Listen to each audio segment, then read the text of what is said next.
Olá, querido, seja bem-vindo ao nosso canal, Pastor Ítalo Dean, mais uma vez trazendo a você a mensagem da palavra do nosso Deus. Este é o seu canal Vida e Vida. Se você ainda não se inscreveu, se inscreva, deixe a sua curtida aí na mensagem de hoje. Nós estaremos nesta ocasião trazendo a você o ensino da nossa lição de Escola Bíblica Dominical. Nesse segundo trimestre de 2020, apesar da pandemia e das dificuldades, a lição que está sendo ministrada e que vai permanecer provavelmente no próximo trimestre é a lição A Igreja Eleita. Esta é a lição que nós estamos estudando nesse segundo trimestre de 2020, comentado pelo pastor Douglas Batista. Chegamos nesta ocasião à lição de número 11, lição do dia 14 de junho de 2020, cujo tema diz atributos da unidade da fé: humildade, mansidão e longanimidade. Esse é o tema da lição de número 11 desse trimestre. O texto áureo da nossa lição, palavras do apóstolo Paulo em Efésios capítulo 4, versículo de número 1. A palavra de Deus diz assim: rogo-vos, pois, eu, o preso do Senhor, que andeis como é digno da vossa vocação com que fostes chamados. A nossa verdade prática diz assim: a unidade da igreja depende de que os crentes evidenciem no cotidiano a humildade, a mansidão e a longanimidade. Essa é a verdade prática da nossa lição. A fim de ganharmos tempo, nós temos leitura bíblica em classe, com pelo menos 2 textos bíblicos. Eu vou deixar a cargo seu de consultar na sua Bíblia ou na sua revista de Escola Bíblica Dominical. Primeiro texto, que é Efésios capítulo 4, a leitura vai do versículo 1 ao versículo de número 4.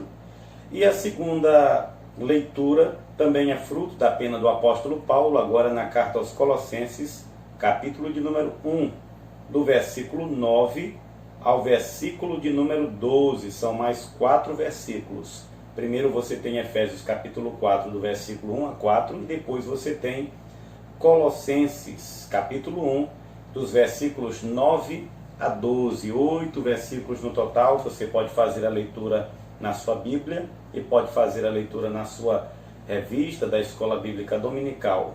Eu quero partir para o comentário da nossa lição. Como fizemos no último vídeo em que comentamos uma lição de Escola Bíblica Dominical, nós vamos fazer a leitura do texto, do comentário do pastor Douglas Batista, e à medida em que for necessário e conveniente, fazer as nossas inserções, os nossos comentários, a fim de produzir maior esclarecimento para você que está interessado em compreender melhor o tema desta lição. Nós temos uma lição dividida em 3 pontos. Cada um destes pontos, em média, com mais 3 subdivisões, com exceção do ponto 2, que tem 4. Mas uma lição bem comentada, com um conteúdo muito rico e que precisa ser explorado nesta ocasião.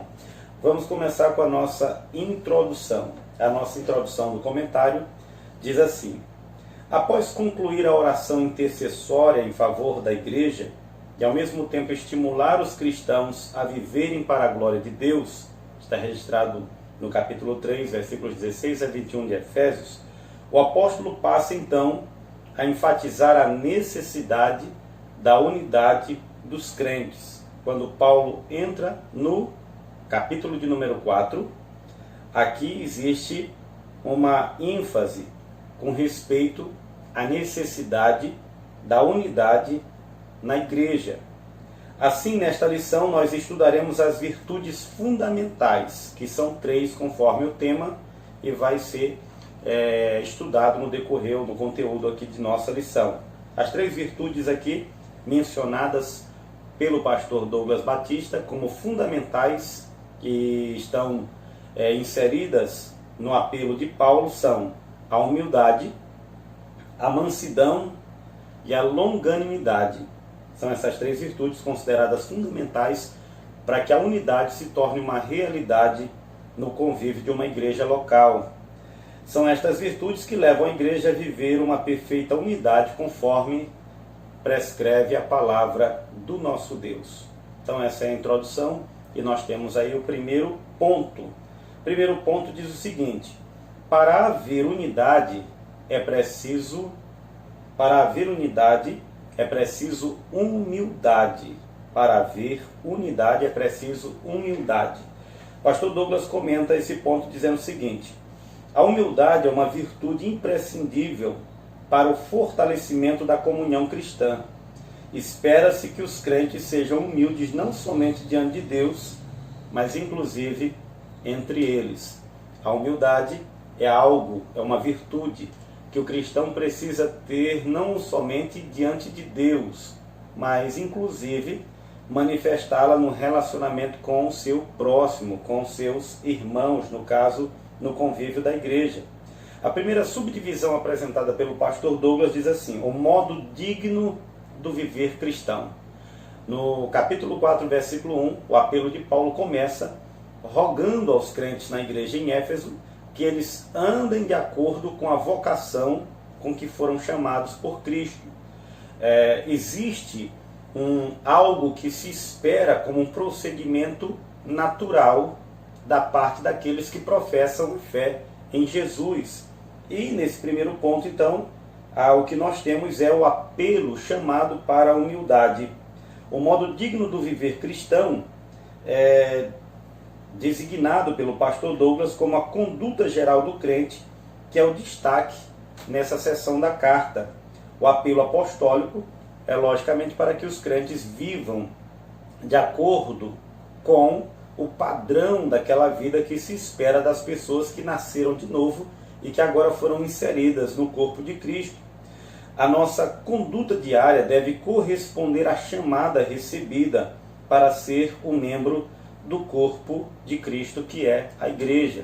Lembre-se que o tema geral dessa lição é a igreja eleita.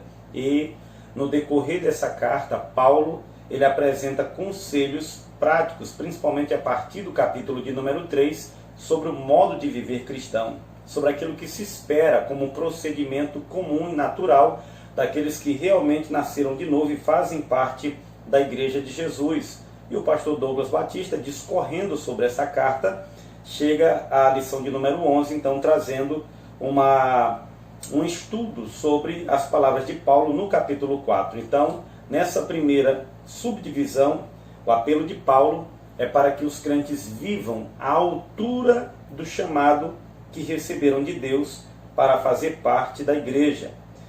A segunda subdivisão trata, logicamente, da virtude da humildade.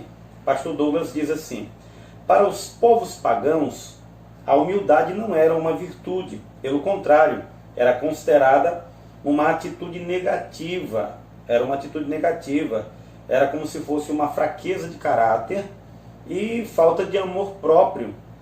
Já na vida de Cristo é que a humildade aparece como virtude, pois ele não teve por usurpação ser igual a Deus. No mundo antigo, a humildade, conforme apresentado pelo pastor Douglas no seu comentário, era considerado uma fraqueza no caráter, inclusive interpretado como falta de amor próprio. Ou seja, no mundo antigo se exaltava o oposto da humildade, que no caso é o orgulho. A pessoa mais conceituada, que na linguagem, no entendimento dos antigos, tinha amor próprio, era alguém que com certeza não manifestava uma postura, uma conduta marcada pela humildade. Pelo contrário, se a pessoa procedesse dessa maneira, isso era inclusive visto como algo negativo. Mas na pessoa de Jesus, nós temos esse perfil, essa vida cristã, ou essa vida marcada pela virtude da humildade, conforme fica claro na vida de Jesus. Basta fazer uma leitura dos evangelhos, e uma das coisas que a gente vai perceber acerca de Cristo é de fato que ele manifestou um caráter extremamente humilde.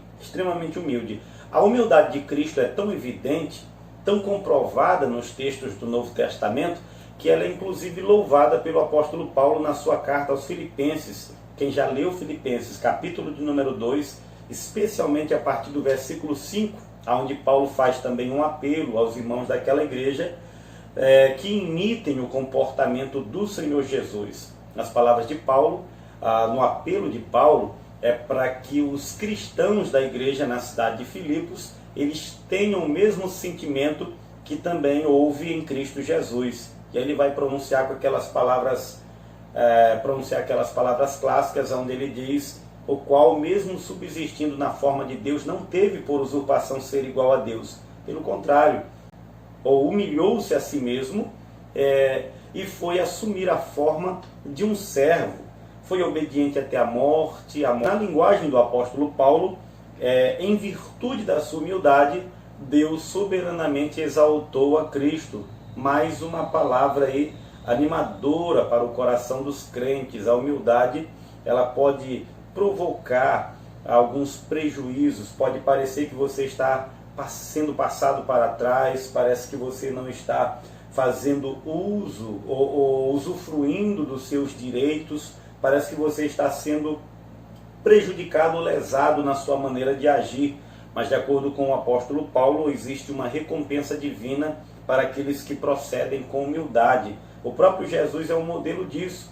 Paulo vai dizer que por causa de sua humildade, da humildade de Jesus, Deus o exaltou sobremaneira. Isso faz nos lembrar das palavras de Tiago em sua carta, onde ele nos diz que Deus resiste aos soberbos, mas concede graça maior àqueles que são humildes. Então, em Cristo nós temos inclusive o modelo da humildade sendo louvada, sendo descrita e louvada por meio das palavras do apóstolo Paulo. Mas não apenas Paulo dá amostras em sua exaltação à humildade de Cristo, de como era realmente o Filho de Deus. Nós temos, por exemplo, no capítulo 13 do Evangelho de João, uma cena que descreve na prática a humildade do Senhor Jesus. Você deve estar lembrado que no capítulo 13, João registra aqueles momentos no cenáculo em que Jesus esteve reunido com seus discípulos para comer pela última vez a Páscoa dos judeus e ao mesmo tempo também instituir a ceia do Senhor. Naquela ocasião a Bíblia deixa claro que Jesus com seus discípulos chegam ao cenáculo, ceiam, e naquela ocasião Jesus tira sua capa e se enrola uma toalha, pega uma bacia que estava ali no ambiente, uma bacia com água, e começa a lavar os pés dos seus discípulos. Ele vai lavar os pés dos discípulos. Inclusive, Pedro resiste à atitude de Jesus, entendendo que, por Jesus ser Senhor, não devia lhe lavar os pés. Porém, Jesus deixa claro, por meio do seu exemplo, uma mensagem para os seus discípulos e para a igreja cristã através dos séculos. Jesus está deixando claro que a humildade, ela abarca a totalidade dos membros da igreja. Se o próprio Jesus, em suas palavras registradas por João no capítulo 3, sendo o Senhor, que de fato era e é o nosso Senhor, assumiu a postura de um servo ao lavar os pés dos seus irmãos, dos seus companheiros, fica então evidente, fica claro que a lição da humildade é algo que Deus deseja que nós aprendamos e, logicamente, façamos dela a nossa prática, na nossa vida diária. Jesus diz muito claramente para Pedro, depois, e para os demais discípulos, depois que ele novamente se assenta na mesa: vós me chamais de Senhor, e dizeis bem, porque eu sou. Agora, se eu, sendo o Senhor, lavei os pés a vós, vós também deveis lavar os pés dos vossos irmãos. Então ficou claro para os discípulos naquela ocasião que a humildade era algo que caracterizaria a vida da comunidade que Cristo estava estabelecendo. Ele queria discípulos, ele queria servos, ele queria seguidores, ele queria uma igreja que fosse marcada pela humildade. A terceira subdivisão aí diz assim: a verdadeira humildade. Por inferência, nós entendemos que o pastor Douglas está contrapondo a humildade como virtude cristã de uma pseudo-humildade, ou de uma falsa humildade, produzida, no fim das contas, não pela presença ou pela habitação do Espírito, mas pela esperteza e pela carnalidade do ser humano, que muitas vezes em sua capacidade de projetar, de fingir virtudes que na verdade não possuem ou não têm. O comentário da lição diz assim: o que fica claro em Jesus e no ensino do apóstolo Paulo é que a pessoa humilde expressa a modéstia em oposição ao orgulho e à arrogância. A pessoa humilde manifesta a modéstia em oposição à arrogância, em oposição ao orgulho. Trata-se de uma postura que favorece o bem da coletividade no lugar do egoísmo. Voltando ao texto de Filipenses, a partir do versículo 1, quando Paulo conclama aquela igreja a ter uma vida mais baseada no sentimento de Cristo, ele vai dizer que cada um daqueles irmãos deveriam atentar não necessariamente apenas para aquilo que era seu, mas também para aquilo que era de interesse de outros. A humildade é a virtude que torna o discípulo de Cristo capaz de levar em conta a coletividade e não necessariamente a sua individualidade. Isso capacita inclusive o crente para o sacrifício, para a vida de sacrifício. Lembre-se que no caso de Jesus, a sua humildade é descrita como uma virtude presente que o fez não, como diz o apóstolo Paulo, não ter por usurpação o ser igual a Deus, ou levar ou colocar isso em conta, o fato de ser igual a Deus, mas assumir em contrapartida, mesmo sendo Deus, a postura de um servo que inclusive se cingiu com uma toalha e lavou os pés de sua criatura, ou de suas criaturas, de seus servos e de seus discípulos. A humildade capacita o crente a levar em consideração o interesse e o bem do rebanho, o interesse e o bem da igreja, não necessariamente os seus bens, ou o seu bem individual, ou seus interesses particulares. A pessoa ou cristão humilde é alguém que faz bem ao corpo de Cristo, porque ele está capacitado a uma vida de sacrifício e contribuir para o bem da igreja, da coletividade, dos irmãos e não apenas de si mesmo. Então essa é a primeira virtude, a humildade, que é fundamental para que haja realmente unidade no corpo de Cristo. A segunda subdivisão apresentada pelo pastor Douglas é: para haver unidade também é preciso mansidão, outra virtude necessária. Primeiro nós temos, conforme já foi avaliado aqui, lido e explicado, a humildade. Agora nós temos a mansidão. A virtude da mansidão produz crentes capacitados a bem gerir os conflitos, promovendo a paz, a conciliação na igreja local. Se por um lado o cristão humilde é capaz de viver uma vida sacrificial, levando sempre em conta o bem da coletividade, ainda que com danos particulares ou pessoais, a mansidão acrescentada como virtude à vida cristã, é o que vai fazer com que cada membro do corpo de Cristo seja um pacificador, seja alguém dado à busca pela solução de problemas, pela resolução de problemas e de conciliação na igreja local. A mansidão, a primeira subdivisão aqui, é apresentada como um fruto do Espírito. Se você já leu a lista que Paulo faz em Gálatas, capítulo de número 5, você vai se lembrar que a mansidão é enumerada pelo apóstolo Paulo como um dos aspectos do fruto do Espírito. A palavra mansidão, então, transmite o conceito de ternura, gentileza, cortesia e paciência. Estas são pelo menos 4 palavras usadas pelo pastor Douglas que são sinônimas, por assim dizer, ou que descrevem com precisão a virtude da mansidão. Essa qualidade é listada nas Escrituras como um dos aspectos do fruto do Espírito. Eu já acabei de falar sobre isso. Gálatas capítulo 5, versículo 22, onde Paulo nos apresenta os aspectos do fruto do Espírito. A mansidão é um estado que deriva da humildade. O termo indica moderação nas ações, bom trato para com o semelhante e ausência de precipitação. Tem a ver com autocontrole, tem a ver com o desejo de manter a comunhão e a paz com seus irmãos.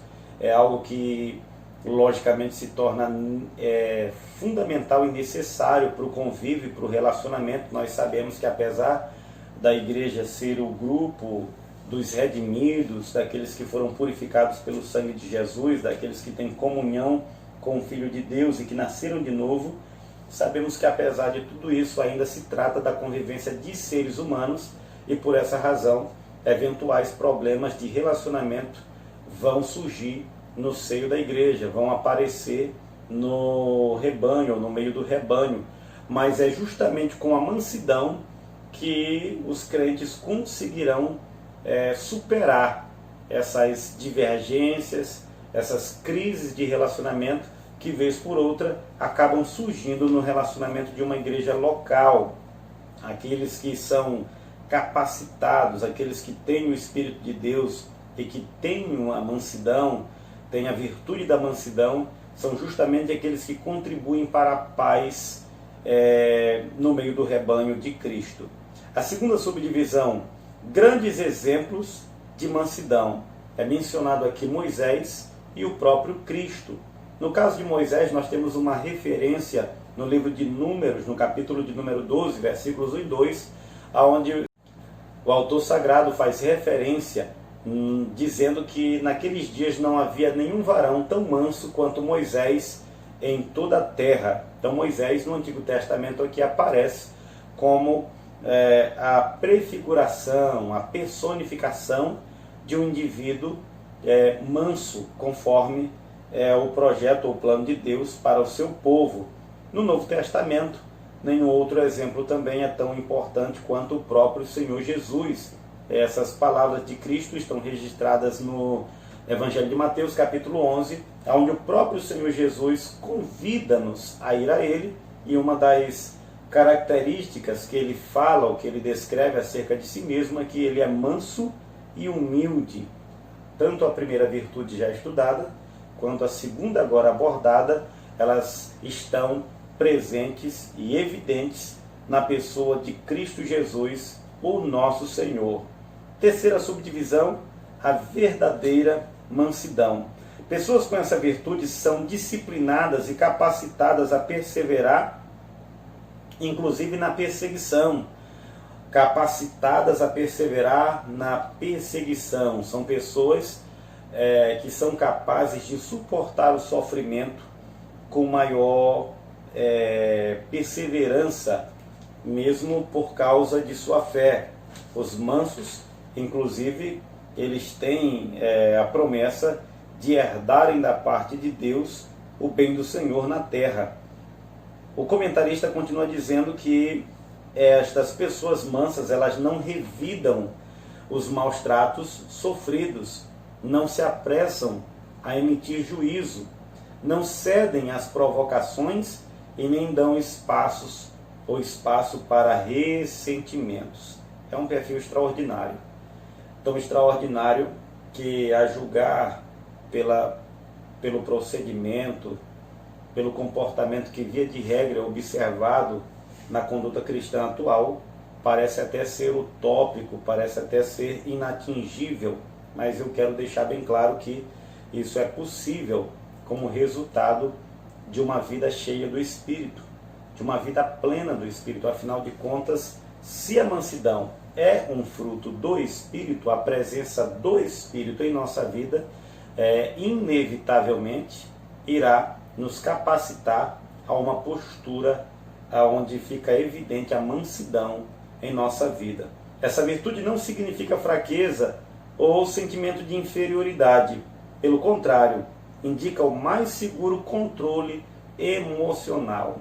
A pessoa mansa, ela não é inferior em nenhum sentido. Pelo contrário, do ponto de vista da Escritura, ela é alguém que não é controlada por suas emoções ou por seus sentimentos. É alguém inteiramente controlado pelo Espírito de Deus. É alguém que, inclusive, tem condições espirituais de exercer o autocontrole em virtude da presença e da ação do Espírito em sua vida. Assim, a mansidão trata da submissão do homem para com Deus e para com a sua palavra. O homem manso leva, acima de tudo, em consideração a pessoa de Deus.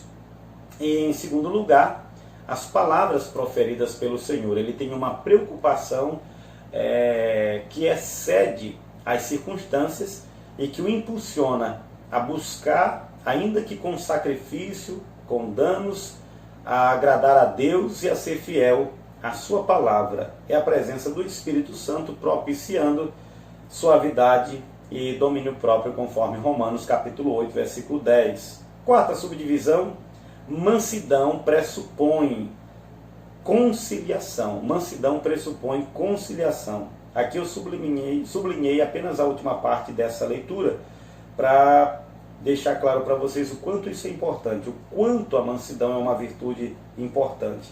O pastor Douglas diz assim: se todos os crentes de cada igreja desenvolvessem a virtude da mansidão, o espírito conflituoso desapareceria, e em lugar de sentimento faccioso, eles apresentariam um espírito manso e conciliador. A mansidão aqui é apresentado como um remédio contra aquela natureza marcada pelo conflito, pela discórdia e pela contenda, que são, logicamente, problemas graves que acontecem ou estão presentes, via de regra, na vida de muitas igrejas locais. O remédio contra o sentimento faccioso e também contra o espírito,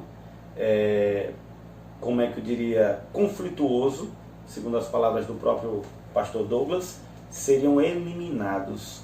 O espírito de mansidão fecharia as portas para muitos conflitos e problemas de relacionamento que constantemente acontecem, ocorrem nas igrejas. Terceira divisão: para haver unidade é preciso longanimidade para o exercício do perdão. A virtude da longanimidade capacita o crente a ser tolerante com os erros alheios e assim liberar o perdão aos ofensores. Aqui novamente nós temos 3 subdivisões, eu gostaria de ler com vocês para nós fecharmos essa aula. Longanimidade, um fruto do Espírito. A semelhança da mansidão, longanimidade também é um fruto do Espírito, ou um aspecto do fruto do Espírito. Longanimidade tem o sentido de paciência, tolerância e constância. É mais um dos aspectos do fruto do Espírito desenvolvido no crente, conforme Gálatas capítulo 5, versículo 22. Em termos gerais, essa virtude significa tolerar pacientemente a má conduta de outros, significa suportar, tolerar, segundo a vontade de Deus, segundo o propósito de Deus, visando o bem da obra de Deus, da igreja de Deus, aqueles cujo comportamento, na maioria das vezes, é irritante e até constrangedor. É tanto que a Bíblia nos ensina a ser pacientes na tribulação, assim suportar os erros dos outros e as adversidades da vida são um lado prático da paciência, pois o próprio Deus é descrito como longânimo e tardio em irar-se. Deus não está exigindo de nós algo que Ele mesmo não precise fazer. O próprio Deus é longânimo, é paciente, é tolerante. É claro que isso não significa que Deus não seja justo para com os princípios da sua vontade ou da sua palavra, mas Deus leva em consideração a sua obra, o seu propósito de salvar os pecadores, o seu amor pelos pecadores. E isso leva-o a, ao invés de irar-se, imediatamente executar juízo contra aqueles que pecam, aqueles que transgridem a sua palavra, a ser paciente com eles. O apóstolo Pedro, por exemplo, escrevendo a sua segunda carta, falando a respeito da segunda vinda de Jesus, que no entendimento de Pedro seria motivo de zombaria dos escarnecedores, porque eles diriam onde está o dia de sua vinda. Então Pedro responde, se antecipa respondendo que a estes zombadores, dizendo que o Senhor não retarda a sua promessa, pelo contrário, a questão é que ele é longânimo, e não deseja que ninguém se perca, pelo contrário, ele deseja que todos sejam salvos, e a sua longanimidade, na sua paciência, Deus concede ao homem irreverente, ao homem pecador, tempo para que este conheça a palavra da verdade, venha se arrepender dos seus pecados e voltar-se para o Senhor a fim de ser salvo. Então Deus concede tempo, por seu amor, por sua graça, por sua misericórdia. Deus exercita a sua paciência para com aqueles que são rebeldes à sua palavra. Deus os tolera por um tempo, visando conceder à pessoa a oportunidade da salvação. E isso é porque Deus é longânimo. Então Deus não está exigindo da igreja ou de nós que façamos algo estranho a Ele. Pelo contrário, a longanimidade é uma das virtudes do nosso Deus. Paciência dele para comigo, para com você e para com os demais pecadores é algo maravilhoso e extraordinário. Segunda subdivisão, suportando uns aos outros. Durante a nossa jornada cristã, nos deparamos com muitas situações de hostilidade. São nestes momentos conflituosos na igreja que devemos suportar uns aos outros em amor. Eu falei agora há pouco que, apesar da igreja ser formada por pessoas que nasceram de novo, mas eventualmente, visto que nem todas as pessoas têm um grau de maturidade cristã e de transformação semelhante, uns já amadureceram mais, outros ainda são jovens na fé, outros, apesar de muito tempo de jornada espiritual, mas não passaram ainda por uma transformação mais abrangente do seu caráter, da sua vida, ainda manifestam um comportamento muitas vezes carnal, e essa carnalidade ela repercute, ela se reflete principalmente na maneira como estes crentes se relacionam com os outros. São pessoas que não têm um espírito pacífico, elas não estão preocupadas com o testemunho da igreja local, elas não estão preocupadas com a vontade de Deus para que haja paz no meio do povo do Senhor. Então elas são contenciosas, elas são divisionistas, elas são egoístas, e esse tipo de gente, logicamente, causa danos à comunhão da igreja, causa danos. E o que a gente faz com estes cristãos que ainda estão vivendo nesse nível de imaturidade, de carnalidade? Bom, nós exercitamos em relação a eles a longanimidade. Nós fazemos com ele aquilo que Deus faz com todos nós, em alguma medida. Deus é longânimo e espera que nós sejamos longânimos para com aqueles que causam muitas vezes constrangimento e aflição à nossa fé. Terceira subdivisão, o perdão como premissa do amor. O perdão como premissa do amor. O amor é um atributo divino. Primeira carta de João, capítulo de número 4, versículo 8, João diz que Deus é amor. É o principal aspecto do futuro ou do fruto do Espírito. O amor é o principal aspecto do fruto do Espírito. É uma virtude altruísta que nos conduz a tratar aos outros como gostaríamos de ser tratados. Desse modo, a tolerância entre irmãos em Cristo deve ser mútua, isto é, amando ardentemente uns aos outros com um coração puro, conforme as palavras de Pedro na sua primeira carta, capítulo 1, e o versículo de número 22, e perdoando e sendo perdoado, porque, para falar a verdade, perdão com toda certeza não é algo que cabe a nós apenas doar, entregar ou dar. Perdão é algo de que eu e você precisamos também continuamente, tanto da parte do nosso Deus, quanto da parte dos nossos irmãos. Afinal de contas, nós nunca estamos apenas na condição de ofendidos. Nós, algumas vezes, estamos também na condição de ofensor. Então, quando nós praticamos baseados no amor de Cristo, capacitados pelo Espírito, cheios de humildade e de mansidão, o perdão, nós estamos dando a outros aquilo que já recebemos de Deus e que até o arrebatamento da igreja continuaremos recebendo no nome de Jesus. Quando esse estilo de vida é adotado pelos crentes, acabam-se as disputas e eu acrescento as intrigas no seio da igreja do Senhor. A nossa conclusão diz assim: vimos o convite de Paulo aos crentes para um viver digno de uma perfeita unidade. Para garanti-la, mostramos que algumas virtudes são essenciais: a humildade, que fortalece a unidade; a mansidão, que gere os conflitos, que administra os conflitos; a longanimidade, que suporta os erros alheios. As 3 virtudes, não se esqueça: humildade, mansidão e longanimidade. Com a humildade, você preserva a unidade do corpo de Cristo. Com a mansidão, você pacifica os relacionamentos e busca a paz no meio da igreja.